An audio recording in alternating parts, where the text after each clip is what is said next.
Buenos días. Vamos a empezar entonces a hablar de uno de los autores protagonistas del Renacimiento, Marsilio Ficino. Bueno, explico un poco el orden de esta presentación, la estructura. Vamos a empezar con una pequeña, digamos, resumen de su vida y luego vamos a abordar directamente su obra. Su obra se divide en tres grandes áreas. Una es la traducción de textos, la otra es el estudio de la magia y el otro es el propio quehacer y pensar filosófico y teológico. Vamos entonces primero con su vida. Él nació en 1433 y era hijo del médico de la familia Medici.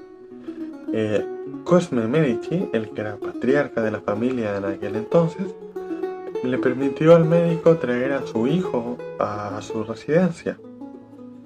Y ahí Ficino quedó tutelado por la familia Medici.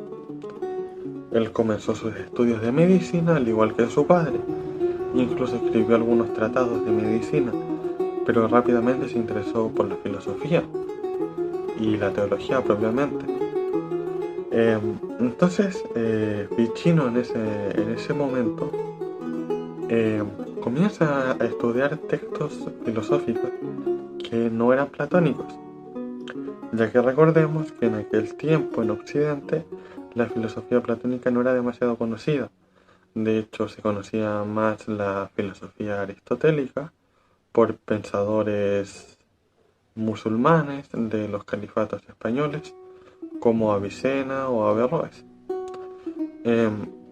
Pero le tocó en aquel tiempo que hubo un consejo, el Consejo de Ferrara en Florencia. Este era un consejo donde la Iglesia Ortodoxa y la Iglesia Católica intentaban hacer un puente entre ellas y reunían a algunos de sus principales pensadores para discutir variados temas y tratar un poco de aminorar los daños intelectuales que creó el cisma. Tocó justo que en ese consejo apareció George Gestimos Platon. Él era un filósofo de Constantinopla, no era cristiano, de hecho creía en las antiguas religiones griegas, o también en el zoroastrismo, pero se le permitió por su prestigio ir a este encuentro. Y cuando llegó a Florencia se encontró con que el pensamiento platónico y en general el pensamiento antiguo no habían llegado a Occidente. Se habían quedado casi por un milenio en Bizancio. Recordemos que aún no ha caído el Imperio Bizantino, entonces no se ha producido esta migración intelectual que vamos a ver después. Y bueno, entonces Platón empieza a enseñar en Florencia, empieza a enseñar filosofía platónica principalmente, a contraponerla a la filosofía aristotélica. Y Cosme Medici se interesa y asiste a alguna de sus clases. Y junto a él asiste Marsilio Ficino y se convierte en discípulo de Platón. Lo llama el segundo Platón. Ficino queda encantado con la filosofía platónica. Y cuando Platón vuelve a Constantinopla, Cosme Medici decide construir una segunda academia platónica en Florencia. Y no se le ocurre un mejor rector o un mejor encargado de esta academia que no sea el propio Ficino, por sus grandes conocimientos e interés por la filosofía platónica. Entonces así en 1459 fundan la segunda academia platónica. Cuando Cosme Medici muere, su nieto Lorenzo de Medici quien había sido en parte educado, había tenido como tutor a Ficino, es el que va a financiar sus proyectos. Ficino se hace con algunos documentos antiguos griegos que tenía la familia Medici en su biblioteca. Resulta que de Bizancio habían llegado algunos documentos antiguos a Florencia y los tenían los Medici, porque recordemos que en este tiempo no era muy fácil encontrar manuscritos griegos en Occidente. Y así Ficino, al principio con interés en la magia, empieza a hacer traducciones de Zoroastro, por ejemplo, o de Orfeo, o de Hermes Trismegisto. Y posteriormente llega a Platón y después a los autores neoplatónicos. En 1470 se ordena como sacerdote, ya tenía 40 años él. Y posteriormente murió Lorenzo de Medici y unos pocos años más tarde murió él en Florencia. En 1499 murió Marsilio Ficino. Me gustaría destacar que él vivió acorde a su pensamiento. Ficino creía que la filosofía era una forma de captar la revelación divina y se dedicó a ella, pero creía que un sacerdote tenía el deber de practicar la filosofía y la religión y se ordenó sacerdote. Bien, pasemos directo a lo que son su obra. Tenemos primero las traducciones. Como dije, él se aproximó primero a los textos griegos por traducir a Zoroastro, por ejemplo, a Hermes o a Orfeo. Y Ficino creía que los textos que se le atribuyen a ellos, que en ese entonces se le atribuían a ellos, realmente lo habían escrito estos autores. Ahora sabemos que son posteriores, pero para él eran originales completamente, y se dedicó muy afanosamente a traducirlos y después a estudiarlos. Y luego se trasladó a Platón. Y aquí me detengo porque en Platón él encontró su campo de estudio, él encontró la propia revelación divina en un hombre y se dedicó a los estudios platónicos y posteriormente empezó a traducir a neoplatónicos como Orígenes o Plotino. Bueno, ¿qué pasa con la magia? Otra de sus obras. Y aquí vamos a hablar un poco de sus textos. Antes de seguir me gustaría aclarar que Marsilio escribió mucho. De hecho tiene varias epístolas, tratados sobre enfermedades, pero nos vamos a enfocar en algunos nada más de sus obras, como es religión cristiana, teología platónica,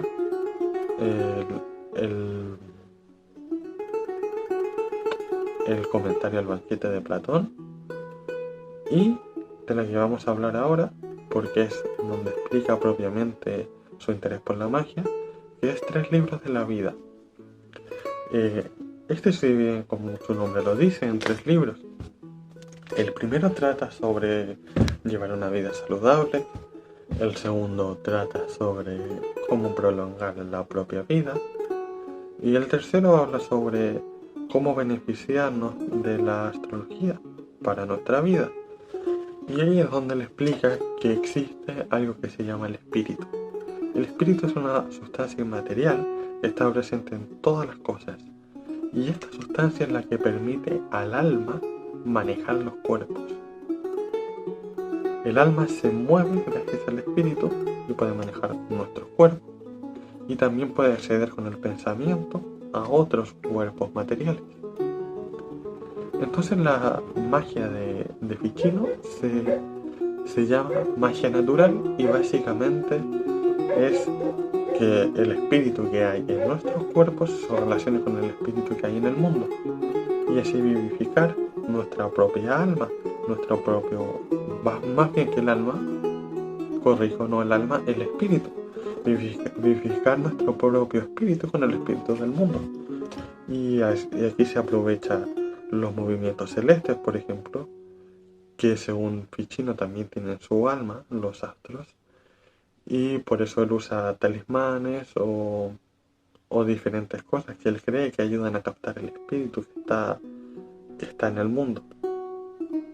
Y él define dos tipos de magia natural. Una es la magia por necesidad y la otra es la magia por curiosidad.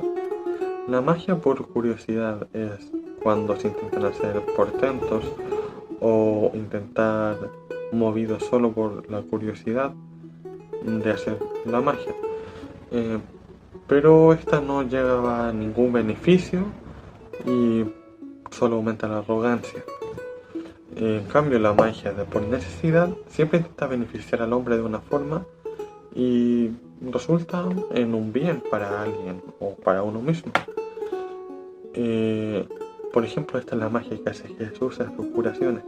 Esto lo dice Marsilio. Bien, explicado esto de la magia y las traducciones, me gustaría hablar ya de lleno de lo que es la filosofía y el pensamiento de Marsilio. Empecemos por lo primordial. En su obra, en dos de sus obras diría yo, principalmente en la que se llama Religión Cristiana, y también menciona lo que voy a tratar en Teología Platónica, él nos describe cómo la filosofía, el quehacer filosófico, la actividad filosófica, consiste en encauzar el alma para convertirla en intelecto y a través del intelecto captar la luz divina. ¿Cómo se hace esto? Está el logos divino. El logos divino es el propio verbo, el verbo que se va a encarnar, la palabra que estuvo presente en la creación y antes de ella. El Hijo que posteriormente se encarna en Cristo. Este es el logos divino. Y a través de la actividad contemplativa y meditativa y la propia actividad filosófica intelectual, nosotros accedemos al logos divino. Y el logos divino es el que nos entrega la verdad, nos revela la verdad. La encarnación y la revelación en Cristo es la revelación divina definitiva. Pero también hay revelación y conocemos parte de la divinidad a través de nuestra actividad intelectual. Y de la magia también, hay que reconocer que de la magia también, para Ficino es importante la magia. Por lo tanto, personas como Zoroastro han conseguido parte de la revelación divina. Y si nosotros estudiamos a estos hombres que han logrado intelectualmente acceder al logos divino, este también es un camino para nosotros también acceder al logos divino. Por eso él se dedica a la actividad filosófica. De ahí que diga que es un hombre muy consecuente con lo que piensa. Y lo otro que dice que me parece importante en religión cristiana es que él cree que existe el conocimiento religioso común que carece de actividad racional e intelectual, pero un sacerdote, que ya es un hombre que tiene que estudiar a Dios directamente, un hombre poseedor de conocimientos teológicos, debe hacer actividad filosófica y debe dominarla también, porque a pesar de estudiar directamente y de conocer la revelación definitiva que es el Evangelio, también tiene que él conseguir acceder al logos divino a través de su propio intelecto.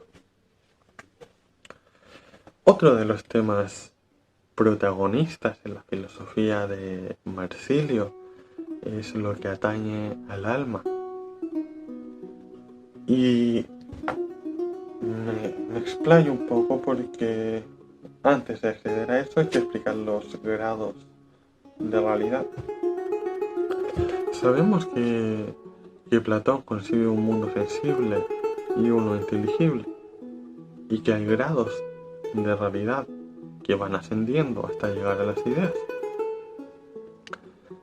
Para Ficino es igual. Existen 5 grados. Los 2 primeros son propiamente suprasensibles y pertenecen al ámbito divino. Y los 2 últimos son propiamente sensibles y atañen a la materia. Pero el que está en medio, el tercero, está entre ambos. Primero tenemos a Dios, luego los ángeles, y en tercer lugar tenemos el alma propiamente humana, ya que los astros, según Marsilio, también tienen alma, pero es el alma humana la que puede acceder tanto a Dios como a las cosas. Luego del alma tenemos lo que es la forma de la sustancia, un poco de filosofía aristotélica, y por último tenemos propiamente la materia. Entonces, ¿qué pasa? El alma, él la llama la cúpula del mundo, porque puede moverse por los 5 grados. El alma posee los objetos, es señora del cuerpo. El alma también, a través del intelecto, puede conocer todos los objetos del mundo, todas las formas del mundo. Y el alma también puede acceder a la divinidad. Recordemos que a través del intelecto, el alma accede al logos divino. Por tanto, el alma es la mediadora entre el mundo suprasensible y el mundo sensible. Bien, pero ¿qué pasa con el alma? Algo central en la filosofía de Marsilio es que el alma es inmortal. Si el alma no fuera inmortal, el hombre en su naturaleza no tendría sentido alguno. Y hay 2 cosas principales que en teología platónica Ficino nos explica para probar que el alma es inmortal. Empezamos por la base de que el alma es cúpula del mundo. Al ser cúpula del mundo, es la mediadora entre 2 realidades. Sucede para Ficino que los grados de realidad están en secuencia, y esta secuencia no puede tener vacíos intermedios. Es decir, si empezamos de lo más simple a lo más complejo, que es propiamente la divinidad, nos encontraremos que la perfección va ascendiendo. Pero cuando llegamos al paso de lo que es propiamente terrenal y lo que es propiamente celestial, parece haber un vacío. No hay algo, no puede haber algo en medio que una tales cosas, a menos que esté el alma. Y si el alma pertenece al ámbito material y al ámbito divino, se puede mover por ambos. Pero si el alma perece con el cuerpo, entonces es habitante del mundo de los sentidos. Pero si el alma puede sobrevivir al cuerpo, entonces puede también alcanzar el ámbito divino. ¿Por qué? Porque Marsilio Ficino es cristiano, hay que recordarlo, y para nosotros los cristianos, nuestra plenitud, cuando nosotros conocemos a Dios, es una vez que ya estamos muertos. Entonces el alma no podría acceder a Dios más que conocer al Logos divino a través de la actividad intelectual, pero no podría propiamente acercarse directamente a Dios si no fuera cuando ya no está en el cuerpo. Eso significa que tiene que ser inmortal. Pero más importante aún que eso, debemos saber un par de cosas. El fin del alma es Dios, y el hombre tiende naturalmente a Dios. Y la vida del hombre no puede ser vana. La vida del hombre sería completamente banal si nunca alcanzara a Dios. Y sabemos que el hombre, por mucho que conozca la revelación de Dios a través de su actividad filosófica e intelectual, no alcanzará completamente y en plenitud a Dios mientras esté vivo. Bien, entonces, El alma solo conseguirá su objetivo cuando esté desprendida del cuerpo, por lo tanto es inmortal. Además, el hombre entiende naturalmente a Dios. Desde el principio crea religiones y desde el principio cree en la vida después de la muerte, cree en la eternidad. Esto es algo intrínseco al hombre, porque el hombre sabe que alcanzará su plenitud en Dios. Y por último, vamos a el comentario de Ficino, de Marsilio Ficino al banquete de Platón. Es donde plantea el amor platónico, que es lo que más influyó en la filosofía renacentista e incluso en el arte renacentista. En el pensamiento renacentista está muy presente el amor platónico. Y el amor platónico viene propiamente de la filosofía de Marsilio. Bien, sabemos que para Platón conocemos el mundo ideal a través de la contemplación de la idea del bien. Tal como el hombre que sale de la caverna conoce el mundo por la luz del sol, nosotros conocemos el mundo ideal a través de la contemplación de la idea del bien. Siguiendo esta lógica, Ficino plantea que nosotros, a través del amor, nos elevamos a Dios.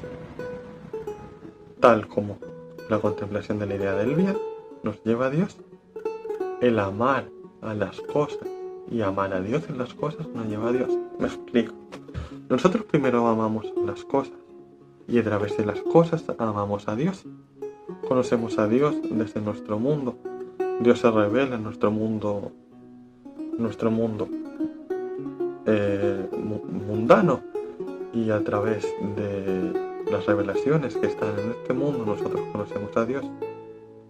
Porque amamos esas cosas y esas cosas pertenecen a Dios. Y luego amamos a Dios en las cosas. Amamos las cosas por Dios. Y por último amamos directamente a Dios. Y cuando ya hacemos esto, nos estamos elevando a través del amor que sentimos por las cosas en Dios al propio amor de Dios. La contemplación del mundo, la propia actividad intelectual de contemplación de las cosas terrenas, nos llevan a Dios, y a través de la actividad intelectual sobre el mundo terrenal es como podemos conocer a Dios, y a través de eso lo amamos, y ese amor nos lleva directo a Él. Y por ese amor, cuando ya estemos muertos y seamos alma, por ese amor llegaremos a Dios. Y una vez que lo hagamos seremos hombres completos, porque en Dios está la idea de hombre, y el hombre incompleto que somos en esta vida se va a reunir con el hombre ideal que somos en el mundo de Dios, y seremos un hombre completo junto al Creador. Y por último nos amaremos a nosotros mismos al ser completos. Esto también se alcanza, el amor de las cosas se alcanza con una vida, digámosla, santa, una propia vida siguiendo la doctrina cristiana. Bueno, yo creo que eso es lo más influyente de la filosofía de Ficino. Y haciendo un repaso, Ficino fue uno de los precursores del platonismo en Occidente, luego de la Edad Media, y uno de los precursores del movimiento renacentista y humanista, y un conciliador de la filosofía y de la religión. Hay que saber que Ficino une la contemplación intelectual con el conocer al Logos, y que el alma nos va a reunir con Dios, y que a través del amor llegaremos a Dios. Estas cosas son simplemente una unión entre intelecto, entre razón y fe. No es que no se haya hecho antes y no se haya hecho después, pero Ficino, con un aire totalmente renacentista, une la filosofía platónica a lo que es la propia religión cristiana. Y eso está en concordancia un poco con lo que pasó al principio del cristianismo, y de hecho él hace comentarios a las cartas paulinas que lamentablemente no alcanzó a terminar, pero ahí podemos ver que esto es así. Podemos ver que él ya reconoce que Pablo tenía un poco de este pensamiento, pero él lo perfecciona y está en continuidad con él también. Entonces me gustaría cerrar reconociendo que el alma, a través de la actividad intelectual y a través de la propia actividad intelectual mediada por el amor y por el propio amor a Dios, es como alcanzamos al Creador, es como nos reunimos con Dios, con nuestra alma inmortal. Y me gusta decir eso, porque creo que es el núcleo del pensamiento de Marsilio. Y no hay otra forma de hacer honor a él que uniendo su amada filosofía con su amado Dios. Bueno, dicho esto y siendo todo lo que tenía que decir, me despido con un cordial saludo y gracias por ver y escuchar.